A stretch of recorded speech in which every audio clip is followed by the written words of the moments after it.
Siguiendo con el capítulo tercero, denominado las faltas contra la salubridad pública, tenemos al artículo 364, que es un artículo que en su redacción actual se cambió de lugar sin motivo aparente, pasando a ser el artículo 364 bis, y además se agregaron dos disposiciones. En el numeral primero, denominado infracción de las disposiciones sanitarias relativas a la conducción y enterramiento de cadáveres, nos dice que el que infringiere las disposiciones sanitarias relativas a la conducción e inhumación de cadáveres va a tener que cumplir la pena establecida. La falta correspondiente a las disposiciones relativas a la conducción y enterramiento de cadáveres es una conducta de pura desobediencia de las normas que se encuentran establecidas por las autoridades, generalmente por el Ministerio de Salud Pública o por materia municipal, que en última instancia, en lo que refiere a la normativa que prevé cada autoridad municipal, es la que se establece para la conducción y enterramiento de cadáveres. Por lo que la citada disposición trata acciones de peligro abstracto que no requieren prueba concreta de la efectiva posibilidad o probabilidad de peligro para el bien jurídico objeto de protección penal, bastando para su consumación la mera actuación de desobediencia. Además, es una norma penal en blanco, la cual necesita que se complete el precepto de la disposición establecida de lo que disponga la autoridad pertinente en la materia con el estatuto correspondiente. Esta falta debe distinguirse de los delitos contra la memoria de los muertos y el sentimiento religioso que se encuentran previstos en los artículos 307, 308, 309 del Código Penal uruguayo, y que refieren al vilipendio de cadáveres, sepulcros, urnas y cosas destinadas al culto de los muertos y su sustracción. Es preciso agregar que corresponde diferenciarlo del delito autónomo previsto en el artículo 224 sobre violación a las disposiciones sanitarias, artículo que con el tema del coronavirus se ha discutido mucho sobre la reforma en cuanto a su redacción y que cuenta con un proyecto de ley sujeto a estudio. Siguiendo con el numeral segundo, denominado arrojar basura en lugares no habilitados, también tipifica como falta al que arrojare o esparciere basura en la vía pública o en lugares inapropiados o no destinados a efectos específicos. Es una disposición motivada en la conducta de ciertos sujetos que ensucian la ciudad o vacían los depósitos conocidos como contenedores como si fueran volquetas. En la ciudad de Montevideo ocurre que algunas personas, en lugar de contratar volquetas, cuando se encuentran realizando una obra, las arrojan en los contenedores de basura. Si bien esta norma fue originada por estos sucesos en el departamento de Montevideo, es una práctica que se ha desplazado a los distintos departamentos del interior, con el aditivo de que también arrojan las podas en dichos contenedores, en lugar de llamar al municipio de su localidad para su retiro, ya que el destino de los contenedores no tiene esa finalidad. Como pueden apreciar, corresponde más a un tema urbanístico y departamental que a un aspecto penal y que se podría solucionar utilizando otros medios alternativos. En cuanto a los verbos nucleares, son arrojar o esparcir basura. El segundo verbo nuclear arroja dificultades para poder encuadrar una acción en la figura. Frente a ello, Langón se preguntaba: ¿qué sucede con el recolector de basura cuando arrastra la misma y arroja parte de la misma en la vía pública? O en el caso de quien pasea a su perro y en el recorrido su perro hace necesidades en la vía pública. ¿Eso lo consideraríamos como esparcir basura? No sé, yo por lo menos dejo la interrogante planteada. Sobre el término basura, desde la dogmática se ha cuestionado la calificación que se realiza con dicho término, ya que es muy difícil determinar qué es lo que se entiende como basura, pudiendo llegar a extremos que sean difícilmente compatibles con el estado de la cultura y costumbre de los ciudadanos. Seguimos con el numeral tercero, denominado vandalismo con los depósitos de basura. Y se configura la falta cuando el que provocare deterioro, rotura o incendio en los depósitos de basura.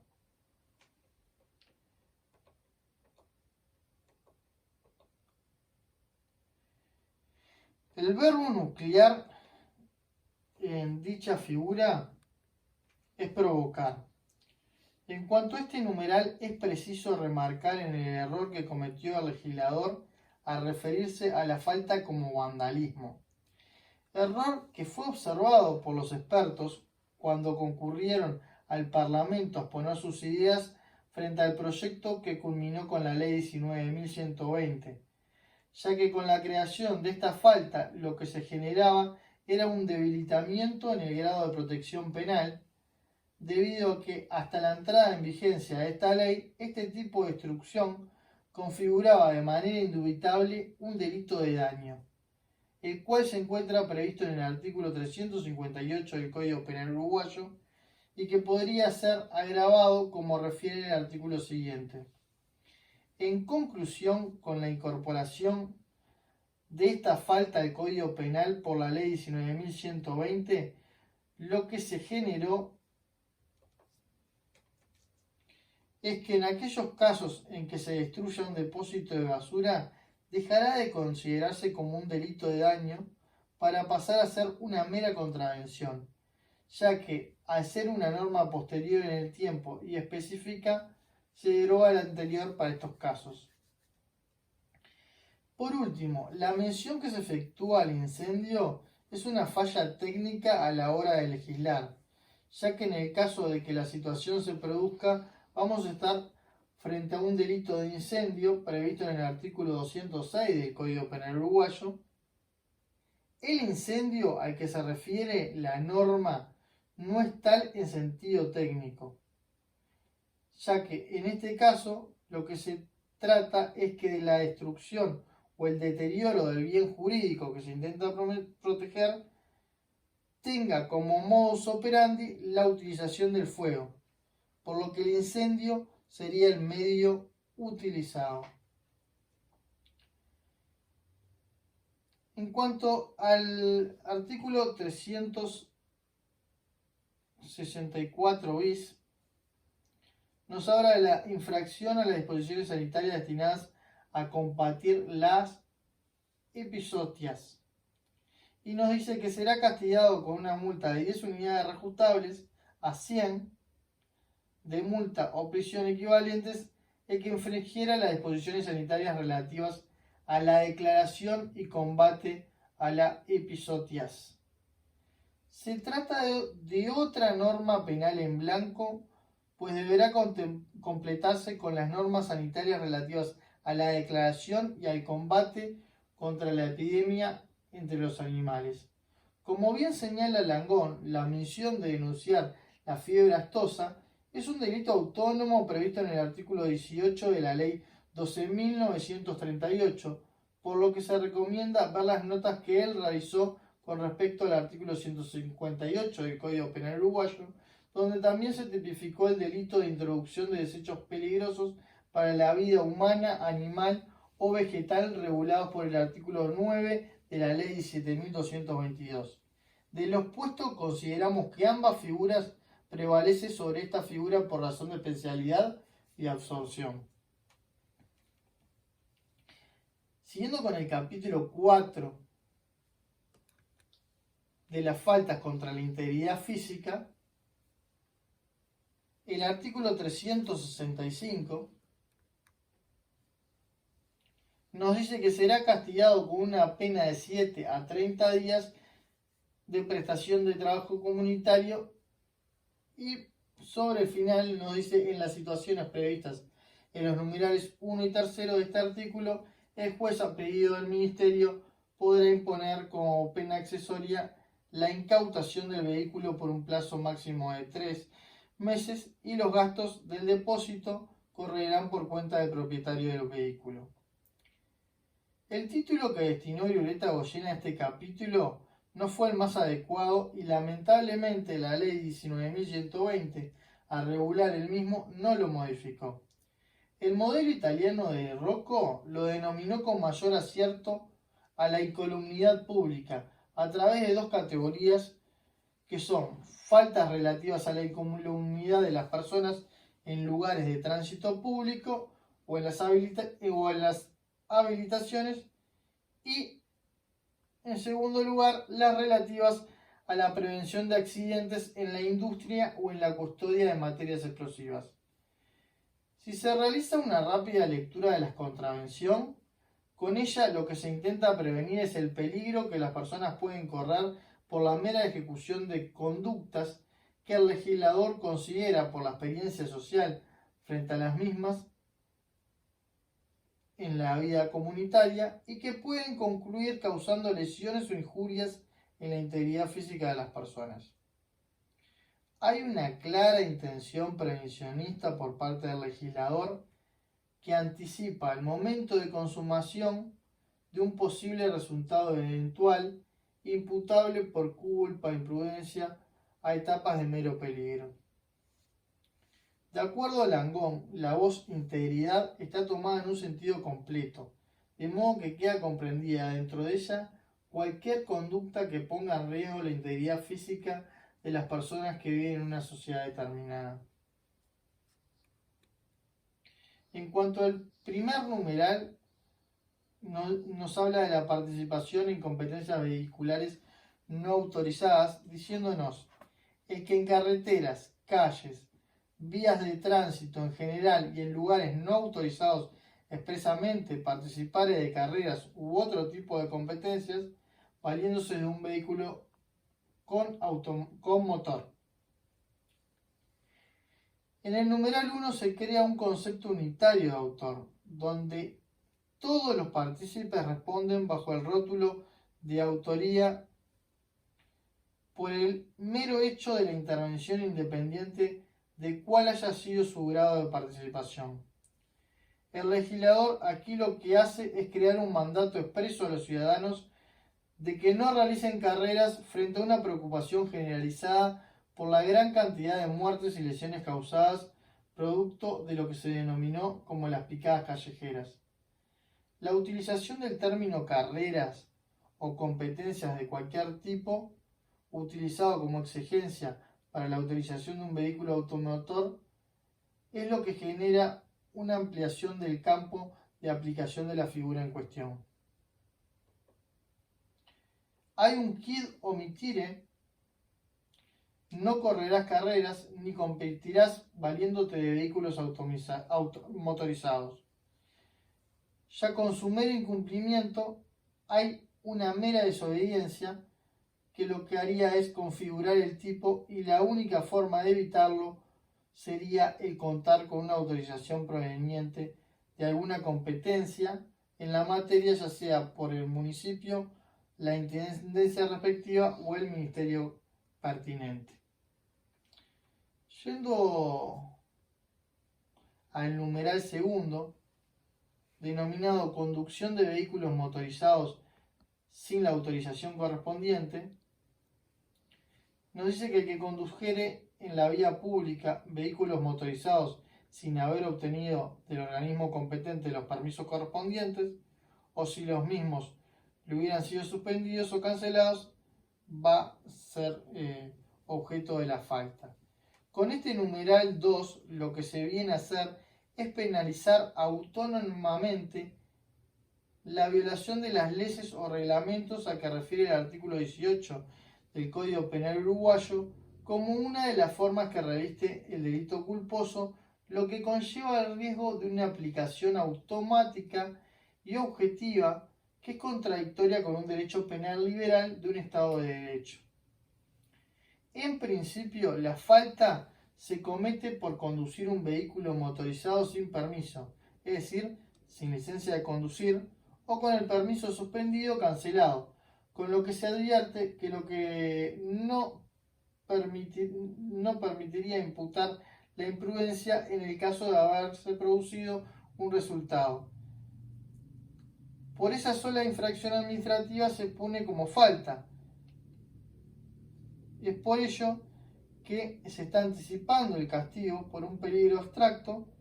y cuya imputación es para muchos de dudosa constitucionalidad. Seguimos con el numeral tercero, que habla de la conducción de vehículos motorizados con grave estado de embriaguez. Y respecto del numeral tercero, son aplicables las consideraciones efectuadas en el numeral anterior,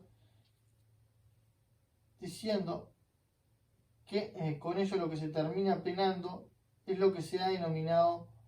conducción temeraria, en donde no se requiere la producción de un riesgo, ni mucho menos la concreción del mismo en un resultado. Además, para poder imputar la figura y considerar probado ese alto grado de intoxicación, ni la esperimetría ni las pruebas clínicas son suficientes, por lo que se tendría que realizar un examen de sangre. Y con ello implican los problemas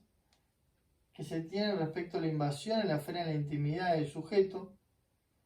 y además otro de los problemas que genera es la inversión de la carga de la prueba, ya que lo que hace es convertir al sospechoso en un instrumento de su propia condena, lo que a claras luces es inadmisible.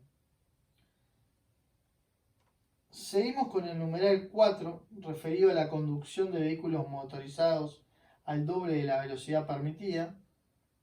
que nos dice que el conducir vehículos motorizados al doble o más del doble de la velocidad permitida en cualquier vía de tránsito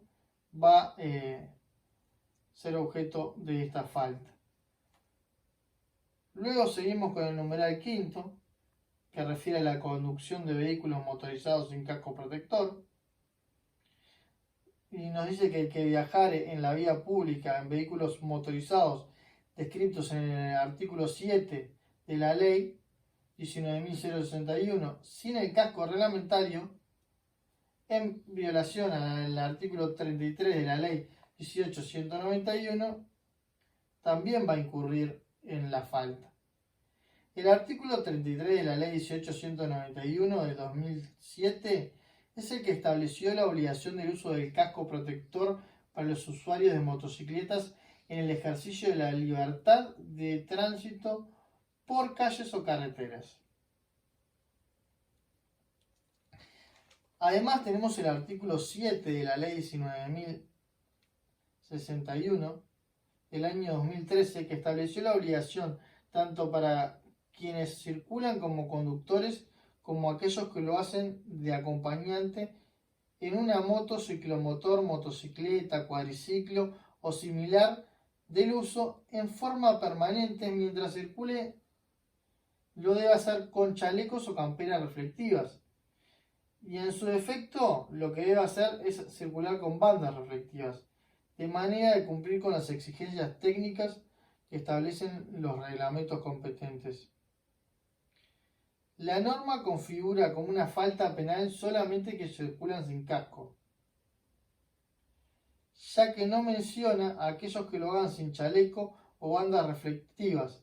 por lo que la contravención consiste tan solo en circular sin casco, siendo sujetos activos de la norma tanto el conductor como el acompañante. Seguimos con el numeral sexto, denominado omisión por el director de una obra de las precauciones debidas. Esta es una falta que tiene como sujeto activo calificado el director de la obra, que es quien debe tomar las medidas adecuadas para proteger a las personas o bienes, que es algo que determinará el juez en cada caso. Es una contravención que se configura por una misión propia, estableciendo un delito de peligro abstracto, plasmando una conducta desobediente de la ley. Sobre esta falta también hay que tener en consideración la Ley de Responsabilidad Empresarial, Ley 19.196, que crea un nuevo delito sumamente cuestionado por la doctrina. Seguimos con el último numeral, el séptimo, que refiere al disparo de armas de fuego y petardos en poblado. Este numeral reitera en forma intacta el antiguo numeral 11, que se establecía en esta falta antes de la Ley 19.120. Dicha norma refiere a dos conductas que se encuentran prohibidas con la utilización de dos verbos nucleares: usar armas sin estar habilitado para ello o retener armas. De la misma se desprende que se trata de dos conductas que establecen una nueva norma penal en blanco que depende de la regulación administrativa que se efectúe de la misma para la regularidad o no de las acciones mencionadas. El mero porte y la tenencia de armas de esta manera queda criminalizado como una mera contravención en la medida en que la gente no estuviera facultado para ello conforme a la reglamentación o fuera de uso restringido, prohibido o se tratara de armas de guerra. En el segundo numeral encontramos otra hipótesis que se prevé como contravención, que es el disparo de armas de fuego o la explosión de petardos u otros proyectiles que causaren peligro o alarma en un poblado o sitio público que se encuentra frecuentado. Es una norma de peligro concreto que para que se configure se debe acreditar que la conducta realmente provocó un peligro a una persona determinada o que causó una alarma, es decir, una situación de preocupación, de miedo, de inquietud, de manera tal que generó conmoción en la población. Con respecto a los disparos, los mismos no deben estar dirigidos contra ninguna persona en particular, porque si no la conducta migraría a la figura del delito de disparo de arma de fuego prevista como delito en el artículo 324 del Código Penal uruguayo por la referencia personal. También corresponde diferenciarla de la figura delictiva prevista en el artículo 210, ya que en ella existe una referencia subjetiva que es la finalidad de infundir un temor en la población o para provocar un desorden o una agitación en ella.